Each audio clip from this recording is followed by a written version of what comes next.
in this particular family, the Timaeus, they've been having challenges. I call it their daddy's demon. Everyone has got a daddy's demon. Something that runs in the family.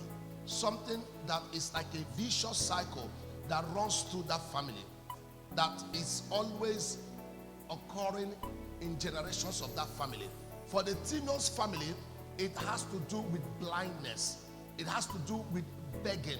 It has to do with struggling, toiling in their family. What is your daddy's demon? What is your mommy's demon? Many of us neglect this without knowing that this is one battle you have to fight. Because if you don't fight it, it will keep up coming on in your life.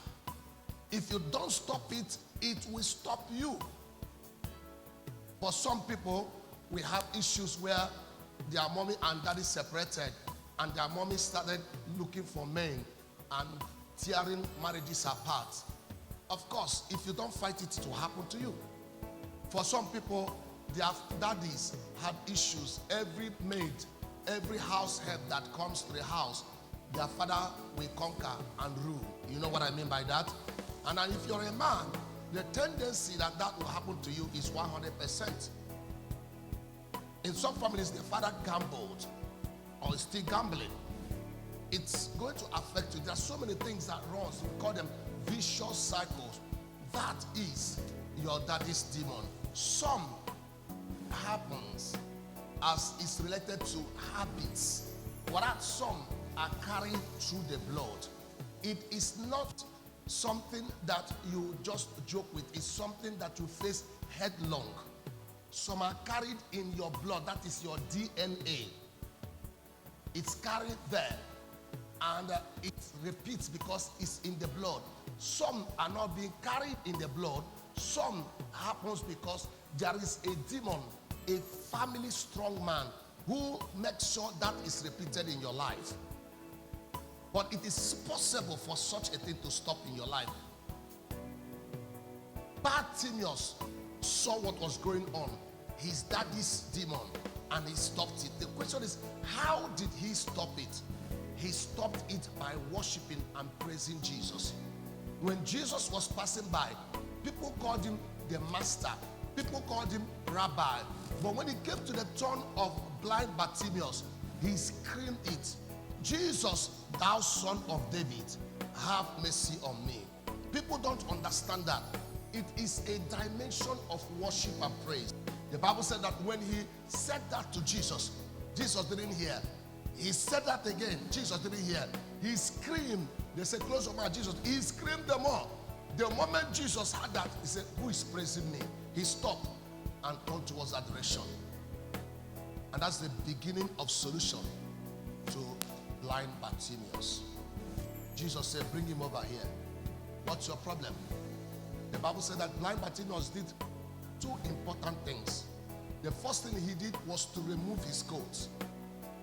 What does that coat signify? In the Bible days, you are licensed to be a beggar. You don't just come out and stand on the streets and start begging. You must be licensed.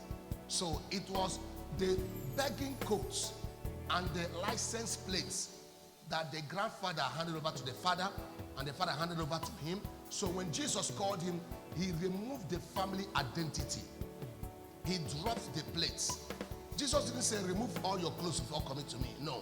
He did it because he was intentional with his praise.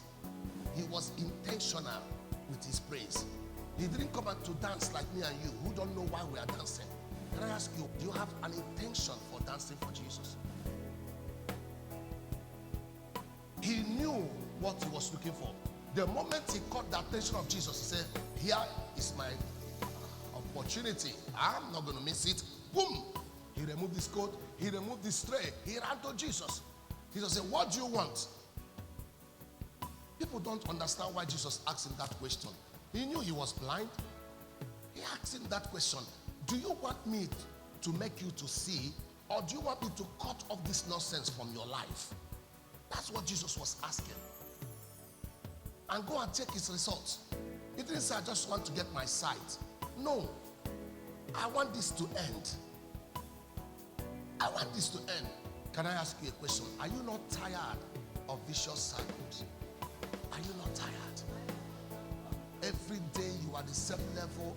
What conquered your parents are conquering you. You can praise God intentionally. Tell him, Father, I am focusing on this healing of cancer in my body. I am focusing on this, my issue of traveling. I'm praising you. I just only could get this visa. Sometimes you praise God intentionally. Lord, I don't like what is going on with my relationship. I'm dancing because I want you to sort it out for me. What is your intention? Praising God intentionally. And Jesus said to him, it's over. And that was it. He didn't only regain his sight, but he never went back to his daddy's demon. He conquered them. It's possible you can conquer yours today. May God give you that breakthrough that you need.